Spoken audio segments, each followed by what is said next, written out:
This is SARS-CoV-2. It belongs to the family of coronaviruses, named for the crown-like spikes on their surfaces.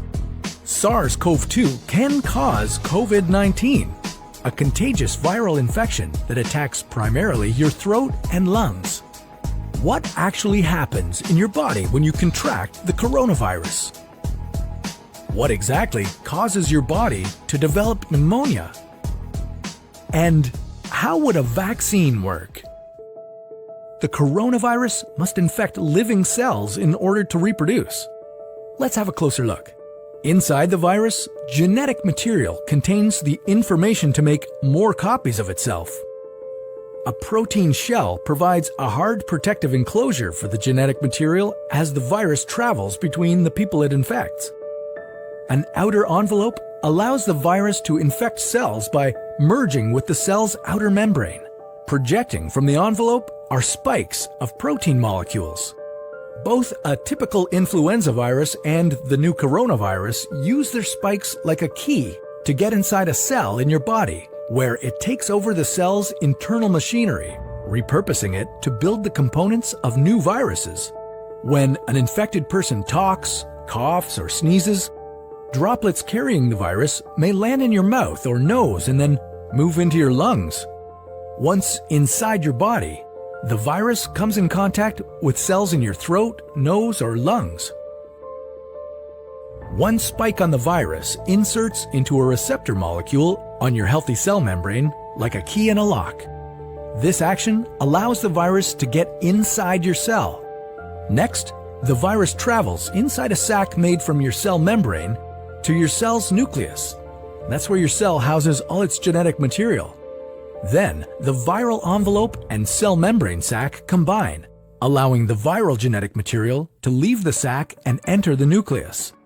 The viral genetic material hijacks the energy and materials in your cell's nucleus to make thousands of copies of itself.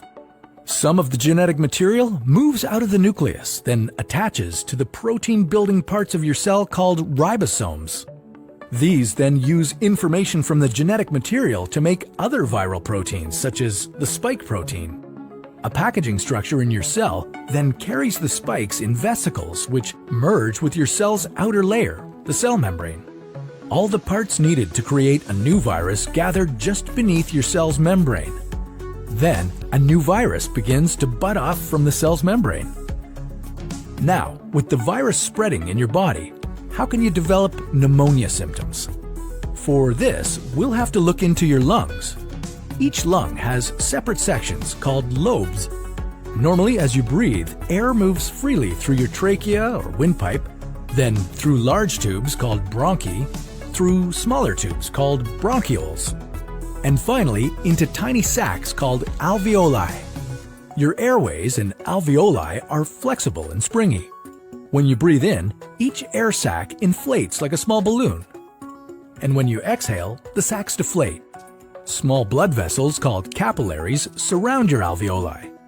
Oxygen from the air you breathe passes into your capillaries, and then carbon dioxide from your body passes out of your capillaries into your alveoli so that your lungs can get rid of it when you exhale. Your airways catch most germs in the mucus that lines your trachea, bronchi, and bronchioles. In a healthy body, hair-like cilia lining the tubes constantly push the mucus and germs out of your airways, where you might expel them by coughing. Normally, cells of your immune system attack viruses and germs that make it past your mucus and cilia and enter your alveoli. However, if your immune system is weakened, like in the case of a coronavirus infection, the virus can overwhelm your immune cells, and your bronchioles and alveoli become inflamed as your immune system attacks the multiplying viruses. The inflammation can cause your alveoli to fill with fluid, making it difficult for your body to get the oxygen it needs.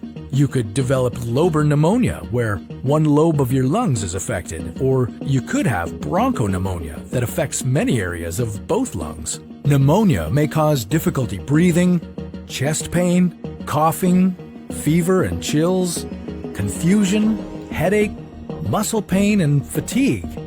It can also lead to more serious complications. Respiratory failure occurs when your breathing becomes so difficult that you need a machine called a ventilator to help you breathe. These are the machines that save lives and that medical device companies currently ramp up production for. Whether you would develop these symptoms depends on a lot of factors, such as your age and whether you already have an existing condition. While this all sounds scary, the push to develop a coronavirus vaccine is moving at high speed. Studies of other coronaviruses led most researchers to assume that people who have recovered from a SARS-CoV-2 infection could be protected from reinfection for a period of time. But that assumption needs to be backed by empirical evidence, and some studies suggest otherwise. There are several different approaches for a potential vaccine against the coronavirus. The basic idea is that you would get a shot that contains faint versions of the virus. The vaccine would expose your body to a version of the virus that is too weak to cause infection, but just strong enough to stimulate an immune response.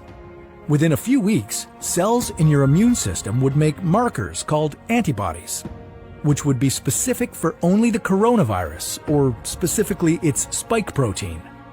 Antibodies then attach to the virus and prevent it from attaching to your cells.